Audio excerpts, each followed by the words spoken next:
ताज्या घडामोडी पाहण्यासाठी सी24 तास या YouTube चॅनलला लाईक करा, शेअर करा, सबस्क्राइब करा आणि बेल आयकॉनवरती क्लिक करायला विसरू नका।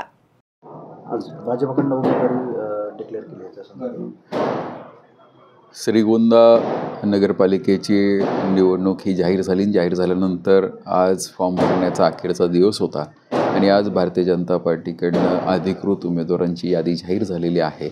नगर अध्यक्षपदासाठी सुनीता संतोष खेतमळेस यांचं नाव पक्षाने पुढे केलेलं आहे आणि प्रभागवाई संपूर्ण यादी आपल्यापर्यंत दिली जाईल। एकंदरीत आपली उमेदवारी जाहीर करण्यासाठी बराच कालावधी का वेळ लागला, या संदर्भात काही नगरसेवक नाराजीचा सुरामध्ये दिसत आहे। हे मुळात काय होतं की आम्ही ह्यावेळेस ही भूमिका घेतली होती की ज्या वेळेस ही सगळे जे उमेदवारी जाहीर करायची तर ही करत असताना जनतेच्या मनातले उमेदवार यावेत याला थोडासा आम्हाला त्रास झाला। तेव्हा अनेकदा काही नावं तुम्हाला आश्चर्यकारक जरी वाटत असतील तर ही जनतेची भावना आहे, हे उद्याच्या काळामध्ये मतदानातून नक्कीच लक्षात येईल तुम्हाला। आणि तुम्ही पाहिलं तर भारतीय जनता पार्टीचे आमचे सर्व पदाधिकारी कसं असतं, संधी मिळाली नाही तर थोडेसे नाराज होतात पण परत एकदा जोमाने कामाला लागतात। ही भारतीय जनता पार्टीची खासियत आहे आणि पुढच्या उद्या एकदा छाननी झाल्यानंतर तुम्हाला आमचे बरेचसे मंडळी सक्रिय झालेले दिसतील।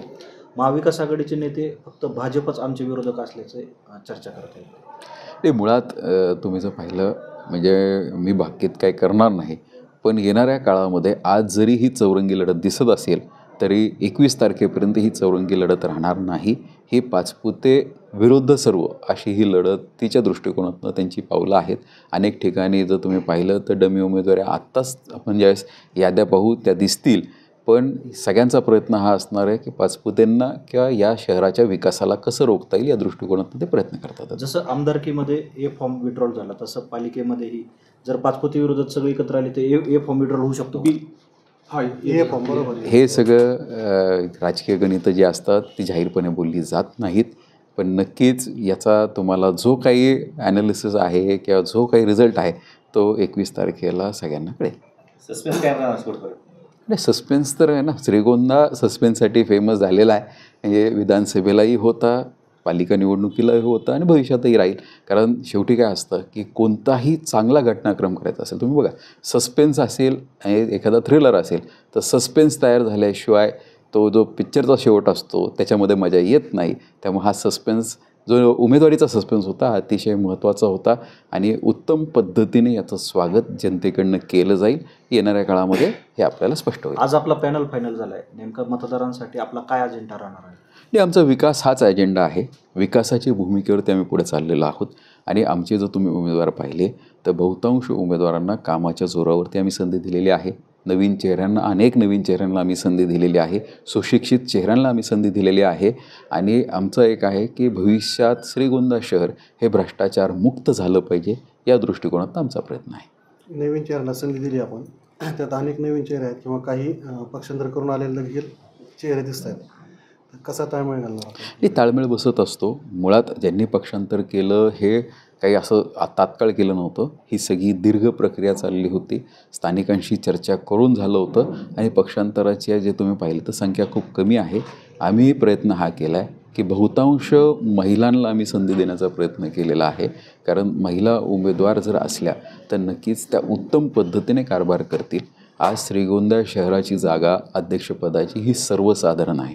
सर्वसाधारण म्हटल्यावर की अनेकदा पाहतो आपण सर्वसाधारण जागेवरती पुरुष उमेदवार असतो, पण श्रीगोंद्यामध्ये सर्वसाधारण जागेवरती सुद्धा प्रत्येकाने महिला दिलेली आहे। याचा अर्थ महिला उत्तम काम करतात हा प्रत्येकाचा समज आहे। त्यामुळे आमच्या पॅनलमध्ये बहुतांश महिलांना आम्ही संधी देण्याचा प्रयत्न केलेला आहे आणि त्या उत्तम पद्धतीने काम करतील आणि नुसत्याच महिला नाही तर सुशिक्षित महिला आहेत, काहींना कामाचा अनुभव आहे आणि हे सगळं चालवायचं असेल तर थोडा नव्या जुन्याचा सांगड करावा लागतो। संपूर्ण नवे जर नगरसेवक आले तर त्यांना दिशा देण्यासाठी काही जे काय म्हणणार अनुभवी आहेत, ज्यांनी पूर्वी नगरसेवक म्हणून काम केलं आहे, अशांनासुद्धा संधी देणं गरजेचं असतं। त्या दृष्टिकोनातून सुद्धा काहींना संधी मिळालेली आहे। प्रत्येकाचा, प्रत्येक व्यक्तीचा किंवा समाजाचा, प्रत्येक ठिकाणचा भौगोलिक समतोल साधण्याचा आम्ही प्रयत्न केलेला आहे। काही आता माझी होती नगरसेवक किंवा नवीन काही होते इच्छुक, त्यांना उमेदवारी भेटली नाही तर त्यांचं समाधान कसं करणार? पक्षाच्या वतीने भारतीय जनता पार्टी हा मोठा पक्ष आहे आणि पक्षामध्ये प्रत्येकाला वेगवेगळ्या ठिकाणी स्थान देता येतं। काहींना संघटनेमध्ये स्थान देता येईल, काहींना भविष्यामध्ये सुद्धा आमच्याकडे काही जे कॉप करण्यासाठी नगरसेवक असतील अशा ठिकाणी काहींना संधी देता येईल, किंवा काहींना जिल्हा स्तरावरच्या काही शासकीय कमिटीज असतात, तालुका स्तरावरच्या काही शासकीय कमिटीज असतात, अशा ठिकाणी स्थान दिलं जाऊ शकतं. पक्ष मोठा आहे, सत्तेतला पक्ष आहे, त्यामुळे स्थान द्यायला आम्हाला नक्कीच अडचण कोणती राहणार नाही. भाजपचा सर्वे हा एकंदरीत नगरपालिका निवडणुकीत मोठा चर्चेचा विषय बनला. तो आपल्यासाठी होता, जनतेसाठी होता आणि विरोधकांसाठी देखील होता. आज पूर्ण बऱ्यापैकी चित्र स्पष्ट झालेलं आहे. विरोधकांसाठी काय सांगाल? नाही, काहीच नाही. विरोधकांनी विरोधकांचं काम करावं, आम्ही आमचं काम करतो आहे, आम्ही आमचं काम चोखपणे पार पाडतो आहे, त्यामुळे विरोधकांना कुठेही बोलायला संधी राहत नाही आहे.